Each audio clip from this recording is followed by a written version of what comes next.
요나서 우리 1장 4절에서 15절까지입니다.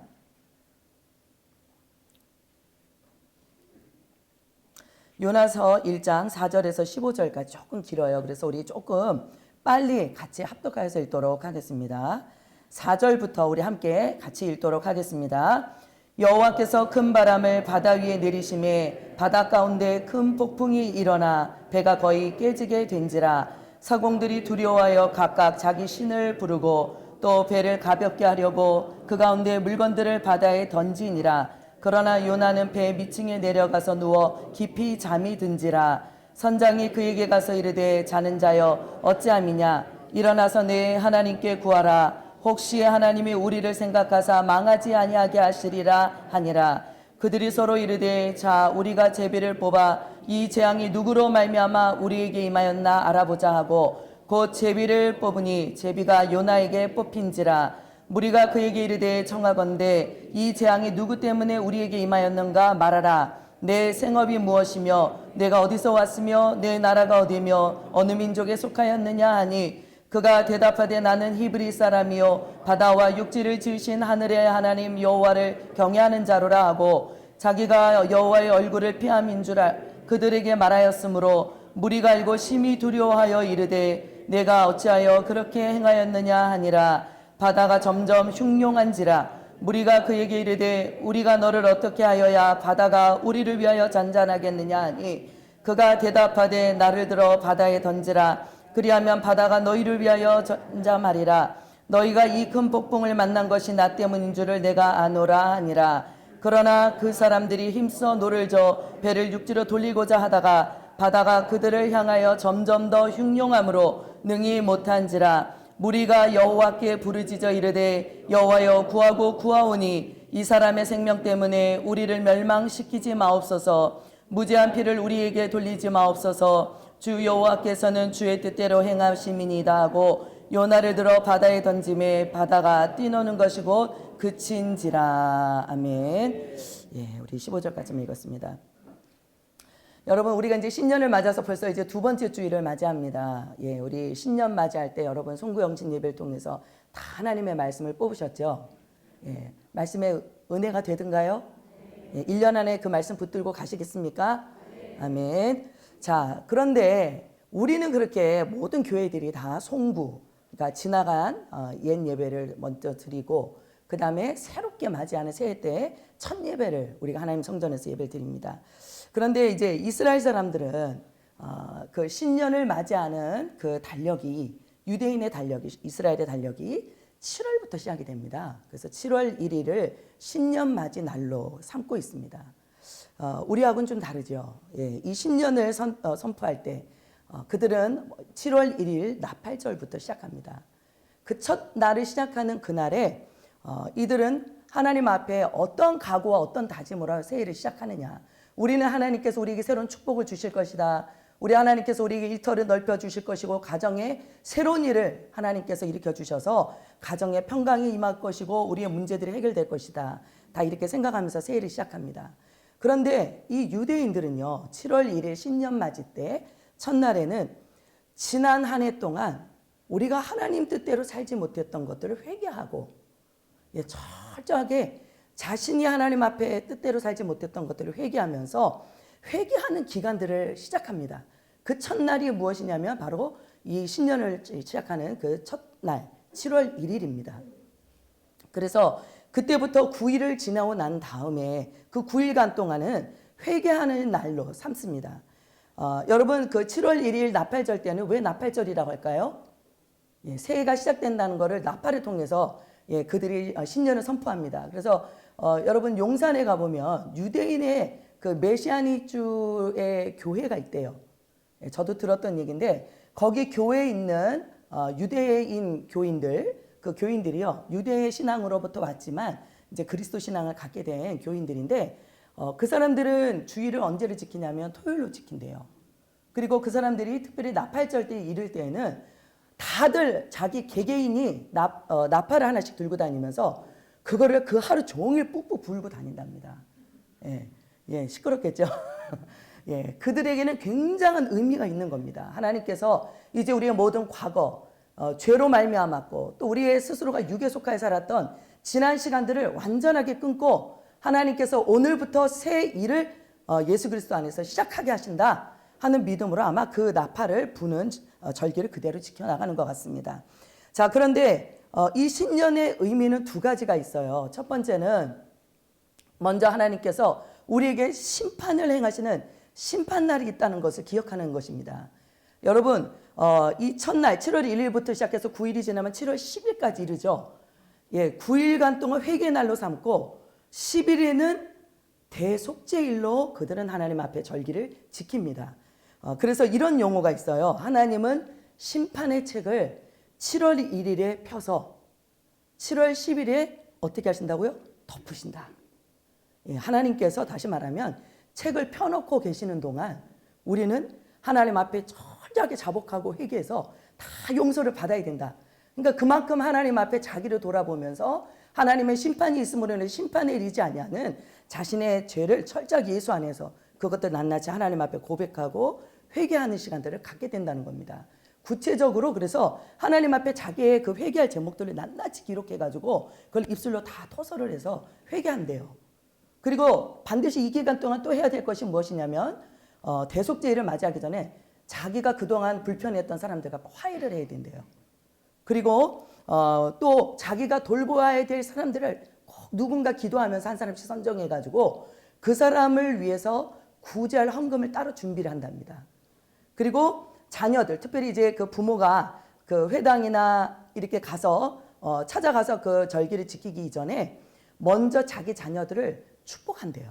그래서 자녀들을 위해서 마음껏 아비된 심정으로 또 영적 아비된 심정으로 자녀들을 위해서 축복을 하는 시간들을 꼭 갖는답니다. 그리고 자기들이 하나님 앞에 회개하는 그 기도문을 다 이렇게 적어 놓은 것들을 소리를 내서 음송을 하는 그런 일들을 통해서 그 회개하는 9일간의 시간들을 보내게 된답니다. 그래서 그만큼 이스라엘 자손들이 하나님 앞에 이 절기를 지키는 그 마음의 중심 안에는 하나님과 우리 관계 속에서 지금 막혀있는 죄담들을 하나님 앞에 철저하게 새해가 시작되기 전에 그것들을 해결받기를 원하는 그런 마음의 소망함이 있다라는 것입니다. 두 번째는 어떤 의미가 있느냐? 새해를 시작하는 이 신년에 회개하는 기간은 여호와 하나님이 창조를 하신 날이다라는 것을 기억하는 날이래요. 그래서 세상의 생일이 바로 이날이다 이렇게 얘기합니다. 그래서 하나님의 역사가 특별히 우리가 새롭게 회개를 한다는 것은 우리 안에 하나님의 새로운 일을 시작할 수 있는 첫 시작이 되는 것이 아니겠습니까? 그러니까 하나님의 역사가 창조하시는 새로운 나의 삶의 새로운 역사가 바로 내 안에 이 기간들을 통해서 일어난다는 신앙의 고백을 가지고 이들은 회개하는 절기로 삼고 있다는 겁니다.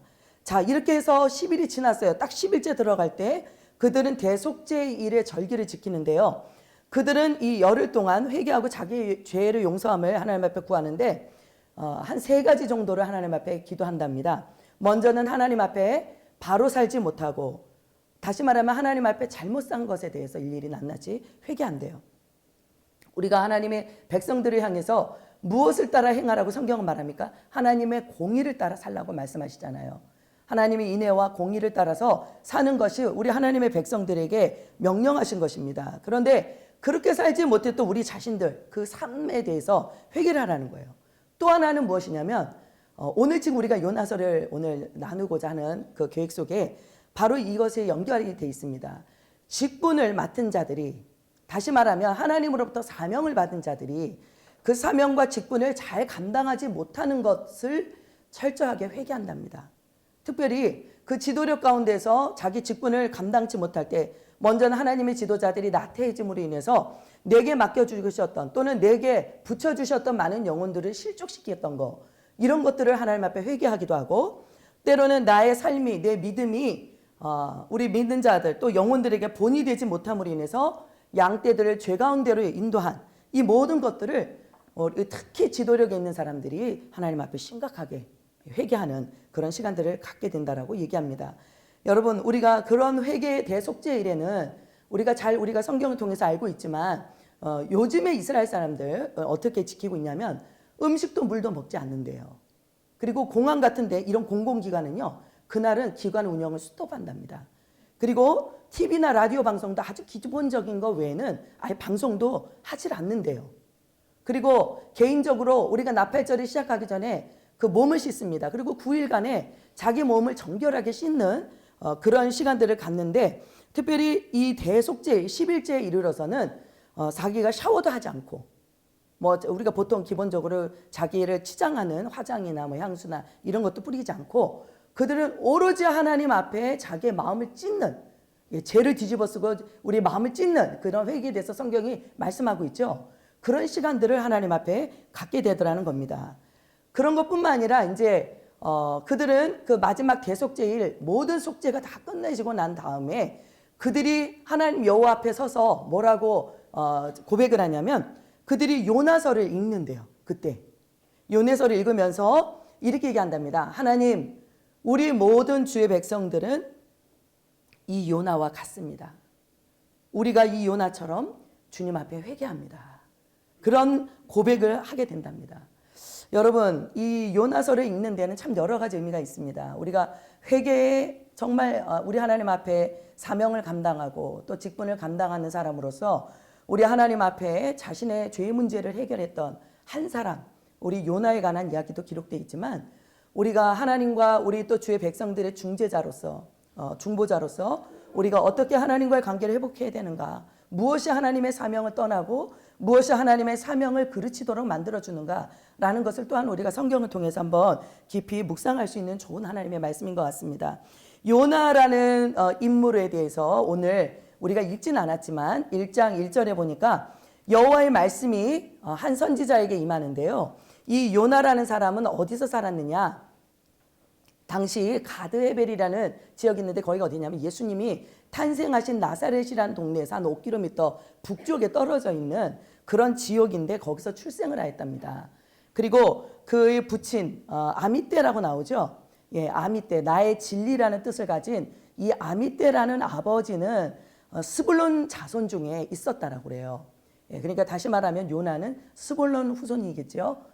예, 그런데 이 아미떼라는 사람의 자손으로 자라갔는데, 이름에서 밝혀지듯이 여러분, 나의 진리라는 그 이름을 그 사람의 이름으로 붙여놨어요. 아버지가 평생 사시는 동안 무엇을 따라 살기를 힘썼을까요? 하나님의 진리의 말씀을 따라서 하나님의 진리가 무엇인가를 늘 묵상하고 그 말씀대로 사는 것을 아마 그 몸에 배도록 하지 않았을까.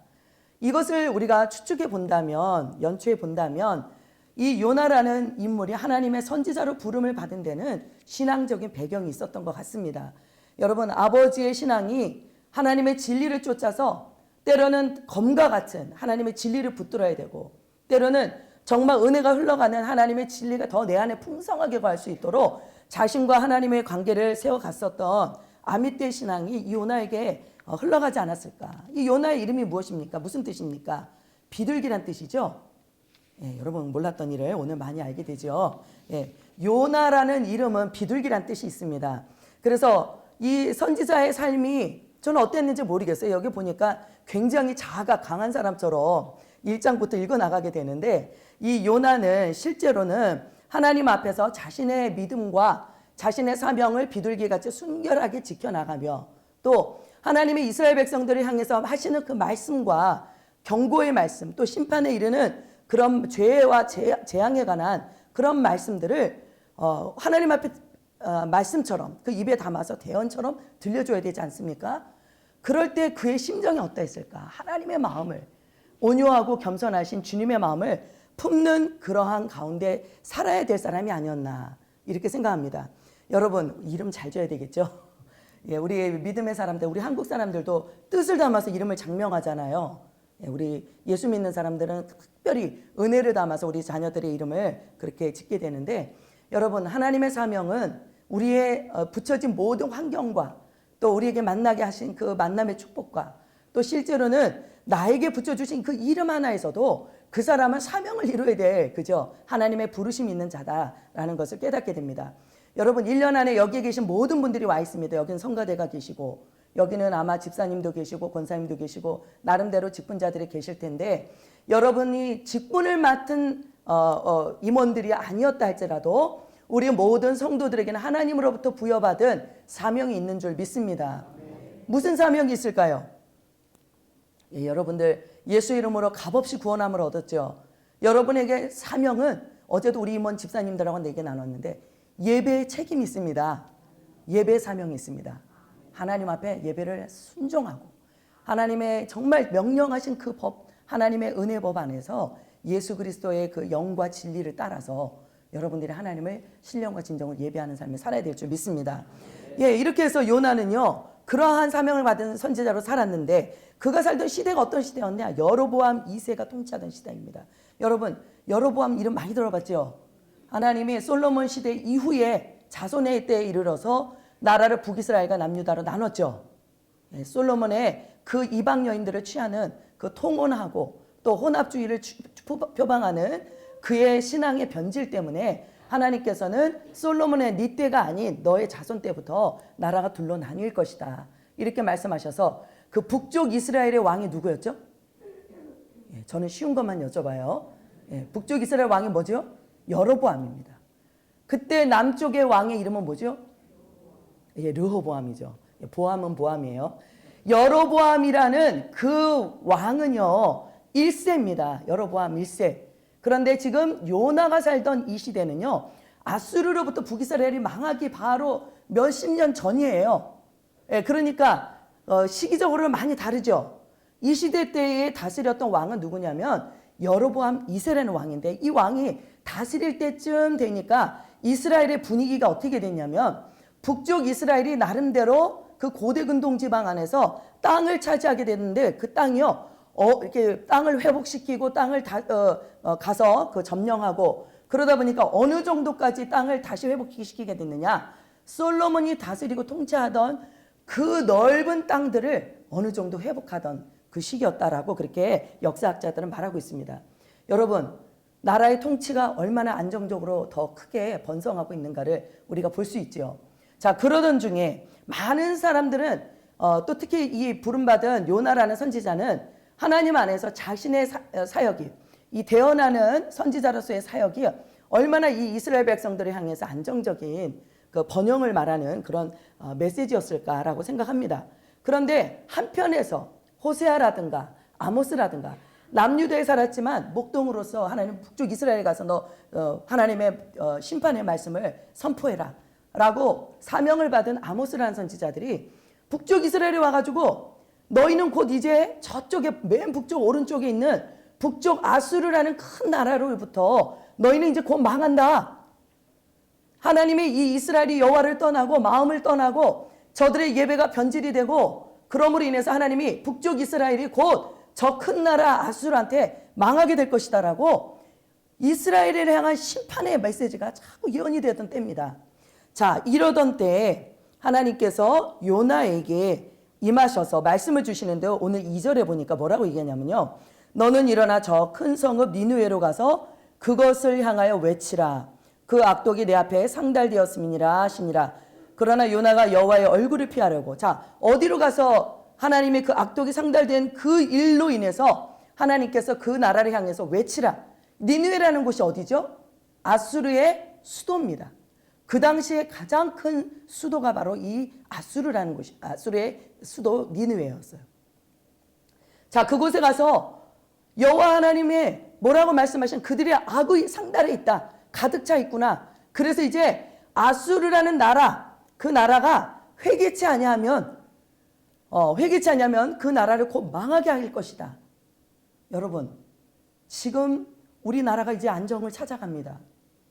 번영이 되어가고 있습니다.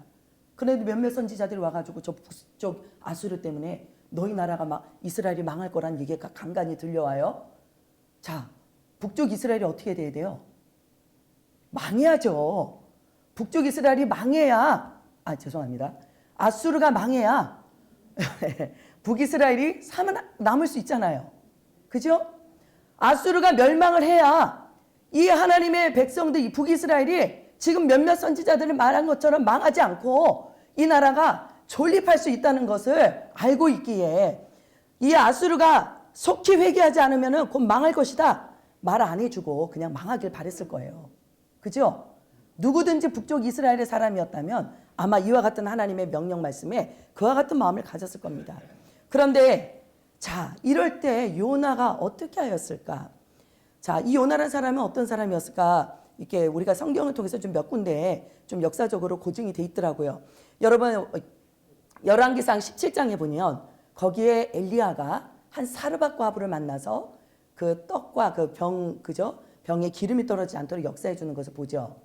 그러던 그 사르밧 과부한테 아들이 하나 있습니다. 근데 그 아들이 어떻게 돼요?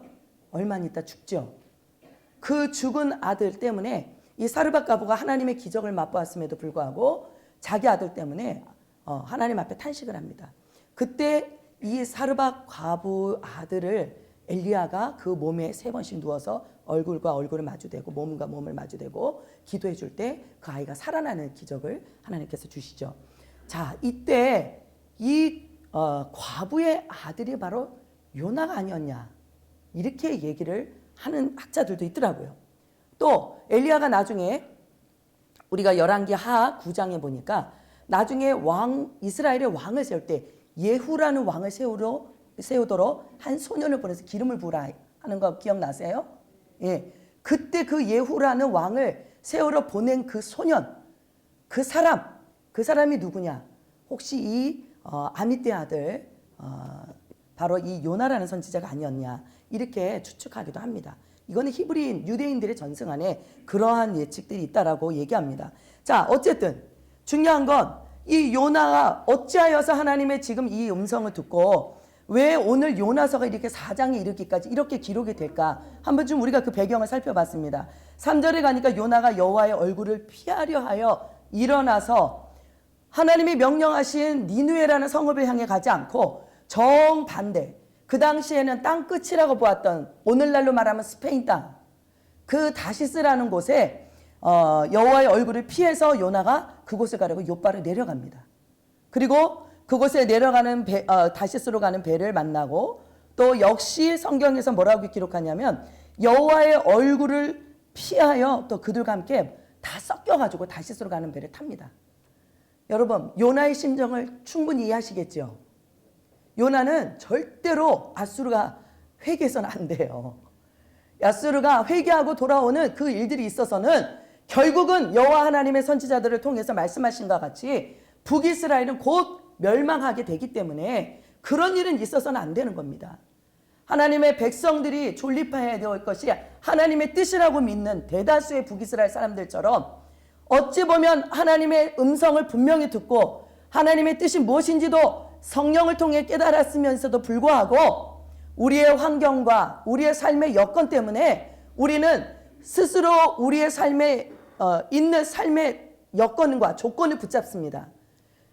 예, 우리의 형통이 이루어지기를 위해서 기도합니다. 예, 지도자들이 가장 심각하게 자신을 돌아봐야 될 문제 중에 하나는 내가 하나님의 뜻을 쫓고 있느냐, 아니면 내 사리사욕과 아니면 내게 주어진 그 직분의 그 형식적인 의무 때문에 내가 그 일을 감당하고 있느냐. 예, 우리는 이러한 두 가지 보이지 아니하는 내가 기뻐하는 두 가지 노선을 가지고 우리는 스스로가 선택을 해야 될 기로에 놓여 있습니다. 여러분, 우리 하나님의 사람은 어떤 길을 기쁘게 선택해야 합니까? 그것이 내게 유익하지 않다 할지라도, 그것이 비록 내게는 책망이요, 하나님께서 내게는 때로는 그것을 나를 다루시는 고난의 자리라 할지라도 하나님의 섭리가 있고 하나님의 구원의 계획 속에 이루어지는 부르심이 있고 하나님의 성령이 감동하심이 있는 자리라면 우리는 기꺼이 그 자리를 통해서 순종하며 가는 그런 하나님의 사람들이 되어야 될 줄 믿습니다. 요나는 그런 부름 안에 사명이 있는 자였어요. 근데 그의 마음속에 뭐가 생기냐면 하나님의 뜻에 불편함이 생긴 거예요. 예, 저 사람이 왜 저렇게 잘 되지? 저 사람 믿음도 별로 없는데, 예배도 잘 안 지키는데, 저 사람 사업적으로 그렇게 잘하는 것 같지 않은데 왜 이렇게 사업이 잘 되지? 예, 믿는 사람들이 믿지 않는 세상에 마치 하나님의 아들들이 사람의 딸들의 아름다움을 보고 부러워한 것처럼, 그죠? 우리에게는 그와 같은 마음의 중심의 동기들이 많습니다. 예, 그런 가운데 태어난 존재가 네피림이죠. 하나님을 왕으로 삼고 살아가야 될 하나님의 아들들이요, 이제는 네피림이라는 존재가 생겨서 사람이 왕이 되고 스스로가 왕권을 가지고 여호와 앞에 특이한 권능과 재능과 이 모든 삶의 권력을 가지고 살아가는 존재의 자리로 우리가 스스로 올라가면서 살기를 원합니다. 그러나 성경은 오늘 이 요나의 자세를 통해서, 태도를 통해서 무엇을 말씀하고 있냐면, 왜 이 요나의 마음이 불편해졌을까? 하나님의 얼굴이 내게 비춰지는 삶이 이제부터 부담스러운 거예요. 예. 여러분, 사명을 감당하던 분들이 사명에서 낙담이 되고 낙심이 되는 그 첫 순간이 어디냐면요, 하나님과의 관계가 불편해지는 것으로부터 사실은 찾아옵니다. 예. 하나님의 뜻을 행하는 것이 기쁘지 않습니다. 예. 뭔가 부담스럽습니다. 하나님이 나를 지켜보고 계시고 나를 살피고 계시다는 그 하나님과의 신앙적인 관계가, 인격적인 이 믿음의 관계가 언젠가부터 거추장스럽고 무겁고, 그래서 우리가 주일을 공예배를 지키는 거 어렵고, 또 우리가 11조를 구별해서 드리는 이 11조 생활도 정말 우리 마음과 정말 우리 형편을 따라서 살자면 정말 지키기 어려운, 그저 무거운 율법에 불과하게 되는 것이죠. 여러분, 이스라엘 사람들은요 11조를요 세 가지 의미로 드립니다. 물론 레위 자손에 대해서 드려요, 11조를. 또 하나의 11조는 누굴 위해서 드리느냐, 자기 자신과 자기의 가족들이 주님의 은혜와 분복을 기억하면서 그 먹을 것들을 먹고 나누는 그것을 위해서 10분의 1을 드립니다. 또 10분의 1은 누구를 위해서 드리냐, 3년에 한 번씩 레위인들에게 드린 그 10분의 1뿐만 아니라 고아와 과부와 객과 나그네를 돌보는 그런 구제 금액으로 10분의 1을 또 드립니다. 어찌 보면 10분의 3 이상, 10분의 1 훨씬 이상을 그들은 하나님 앞에 드리는 이러한 믿음의 삶을 살아갑니다. 이거 한번, 유대인들은 그렇게 살아가는데요, 이거를 아마 우리 지금 믿음의 성도들한테 이걸 지켜나가라고 한번 생각해 보십시오. 여러분, 여호와의 얼굴을 기쁘게 대하면서 그 일을 감당하시겠습니까? 얼굴을 피하고 싶습니까? 피하고 싶죠. 아이고, 내게 10분의 1도 감당하기 어려운데 10분의 3을 어떻게 하나님 앞에 드리나. 우리 하나님과의 관계를 돌아보면요, 우리 속에 있는 내면에, 내 욕구에, 내 삶의 형편에 모든 신앙생활의 기준과 초점을 맞추다 보면요, 우리는 온전한 믿음 생활, 온전한 예배 생활, 온전한 직분자로서 사명 감당하는 이 생활이 너무나 어렵고 여호와의 얼굴을 피하고 싶은 그러한 계기가 되더라는 겁니다. 자, 이럴 때 요나가 그 다시스로 가는 배를 탔어요. 그러던 중에 큰 바람을 여호와 하나님께서 바다 가운데 내리셨다. 그래서 큰 폭풍이 일어나고요. 그러다 보니까 배가 막 흔들려서 거의 깨지게 된 지경이 됩니다. 자, 그럴 때 사람들의 반응 어떠냐면 자기 신들의 이름을 부르면서 그걸 어떻게든지 유지하려고 배에 있는 짐들을 다 내어버려요. 자, 그럼에도 불구하고, 자, 이게 도대체 누구 때문에 이런 재앙이 왔느냐 해결이 안 되니까 제비를 뽑았어요. 그랬더니 그 제비를 뽑는데 누구가 뽑혔을까요? 요나가 뽑혔어요. 그때 당시 요나는 뭐 하고 있었어요? 배 밑에 가서, 맨 밑에 가서 잠을 자고 있었습니다. 영적으로 하나님과의 낯을 피하는 이런 마음의 부담들이 생기니까 그의 영적으로 무뎌지는 역사가 있었던 거죠. 지금 사편이 지금 상황이 지금 어떻게 돌아가고 있는지에 대해서 그는 그것을 깨닫지 못하고 배 밑에 내려가서 자고 있는 겁니다.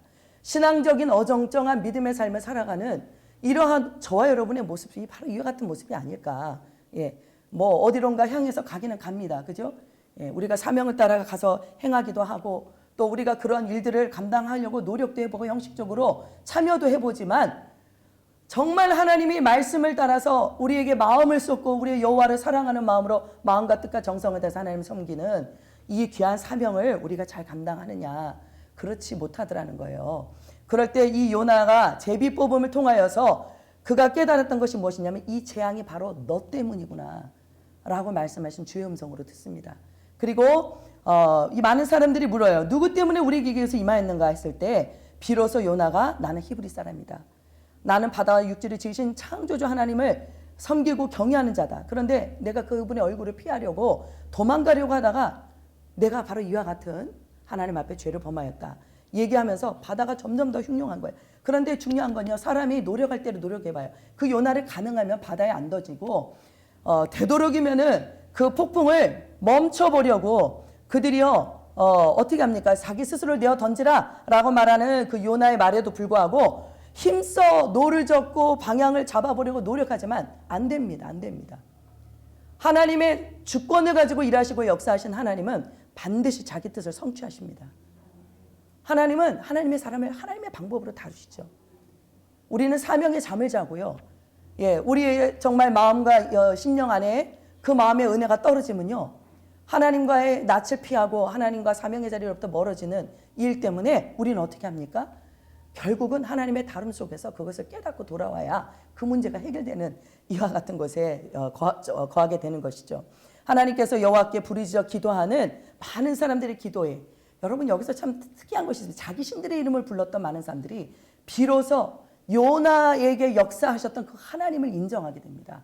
그래서 그 하나님의 이름을 부르며 이 사람의 생명 때문에 우리를 멸망시키지 말아달라고 기도하면서 요나를 배에 집어던지죠. 여러분 우리의 사명은요, 사명을 감당하는 자가 끝까지 사명의 자리로 가야 이 모든 하나님과 관계도 회복이 되고요, 가정도 평안해지고요, 우리 교회 안에 직분도 질서 있게 하나님의 사역이 잘 감당되어지는 그런 하나님의 역사가 일어날 줄 믿습니다. 우리 하나님의 그런 일들이 일어날 때 아수르에 가서 그 왈칵 토해내고 나서는 어디로 토해냈냐면 니느웨 쪽으로 토했어요. 그래서 니느웨라는 그 아수르라는 나라에 가서 하나님의 회개를 외쳤더니 어떻게 됐습니까? 상상과는 예상과는 달리 왕부터 시작해가지고 온 나라 아수르 백성들이요 다 회개하는 거예요. 심지어는 가축까지도 회개했답니다. 하나님의 회개가 들어가니까요, 하나님 어떻게 하셨을까요? 아수르를 회복시켜 주셨습니다. 아수르 회복된 거 이렇게 기뻐하신 분들 처음 봤습니다. 아수르가 회복되고 나니까 한 20-30년 지나서요, 아수르에 의해서 북이스라엘이 멸망했어요. 하나님이 이스라엘을 심판하시겠다, 하나님의 계획이 이루어지게 된 것입니다. 여러분 망하는 것도 징계도 하나님의 영혼 구원을 위해서는 하나님 합당하게 우리에게 허락하신 줄 믿습니다. 너무 크고 두려운 거죠. 그렇지만 우리에게 허락하시는 모든 것이, 그래서 나중에 이 요나가 내가 받는 고난으로 말미암아 내가 하나님 앞에 아뢰게 되었더라, 회개합니다. 그래서 나의 영혼까지 그 모든 그 두려움이 찾아왔고, 내가 이제는 바다 밑바닥에 들어가서 바다 풀에 자기 머리가 휘 감기는 이제 나는 끝났구나 하는 자리에까지 그가 내려감으로 인해서 하나님의 목전에서 떠났던 자기의 죄를 깨닫고 하나님 앞에 회개하는 기도로 주님 앞에 회복되는 거죠. 여러분 아수르라는 나라가 그때 강성하지 않았어요. 굉장히 힘이 약해져 있을 때입니다. 근데 그 당시에 760년 정도에 BC 760년도에 날이 어두워지는 계기 일식이 있었답니다. 그때 당시 나라가 너무 주변 사방 나라에서 침략을 당할 위기 속에 있었던 아수르였는데 날이 갑자기 하루가 껌껌해지니까 이 나라가요 자기들이 망하는 줄 알고 큰 두려움에 있었다고 합니다. 여러분 그럼에도 불구하고 아수르에 의해서 그 약해 빠졌던 아수르에서 하나님이 예언하셨던 그 말씀 그대로 이스라엘은 멸망하게 됐던 겁니다. 여러분 하나님의 지극히 적은 말씀이라도 입으로부터 나온 하나님의 말씀은 반드시 이루어지고 성취된다는 것을 우리가 깨닫게 됩니다. 여러분 하나님의 뜻을 붙잡게 되시길 바랍니다. 우리를 향하신 하나님의 의로우신 뜻이 하나님의 말씀으로 선포되기를 위해서 기도하고, 또 올 한 해 1년에는 여러분 고난의 말씀보다 우리에게 축복의 말씀을 주심을 감사하시길 바랍니다. 그러나 우리가 고난의 자리에 들어간다 할지라도 우리가 하나님의 뜻으로 돌이키고 우리의 영혼이 하나님을 만나는 그 축복의 자리로 나올 수 있다면 우리가 그 고난을 잘 때를 이기고 감당할 수 있는 그런 강건한 믿음에 설 수 있도록 그것을 위해서 기도하는 저와 여러분 되시길 바랍니다. 때로는 하나님의 몸된 교회를 위해서 여러분 사명을 감당하시게 되길 바라요. 잠들어 있던 여러분의 사명의 자리는 하나님이 반드시 여러분을 지명해서 부르셨기에 하나님은 여러분을 통해서 반드시 그 사명을 감당케 하십니다. 언제 순종하느냐가 문제입니다. 순종으로 하나님 앞에 영광 돌리시게 되길 바랍니다. 하나님의 크고 위대하신 역사가 올 한 해 저와 여러분의 삶을 통해 우리 교회의 모든 성도들의 삶을 통해 이루어지게 될 줄 믿습니다.